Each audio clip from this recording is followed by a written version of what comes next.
Halos 15 milyong Pilipino pa rin sa bansa ang itinuturing na sila ay mahihirap. Base yan sa inilabas na pag-aaral ng Social Weather Station o SWS. Narito si Mia Layagin.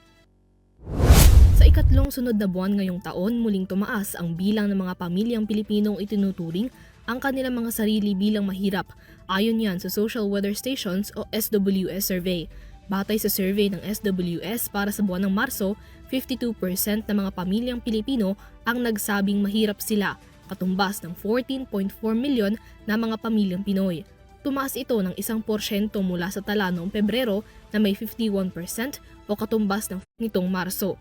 Ang resultang ito maaaring makaapekto sa magiging resulta ng poverty incidence rate ng bansa ngayong taon.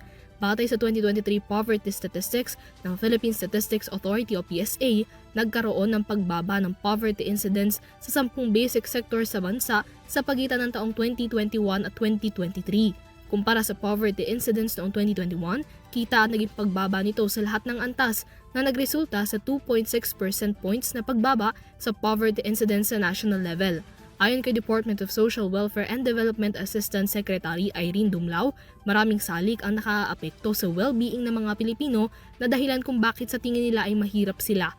Ginawa niyang halimbawa ang magkakasunod na bagyong tumama sa Pilipinas noong 2024 at iba pang kalamidad, antas ng inflation o bilis ng pagtaas ng presyo ng mga bilihin at maging ang kulang nakita na nakaaapekto sa well-being ng mga Pilipino. Iba't ibang kadahilanan kung bakit po bumababa yung level of well-being and bakit may mga pamilya na tingin nila nagugutom sila o naghihirap sila.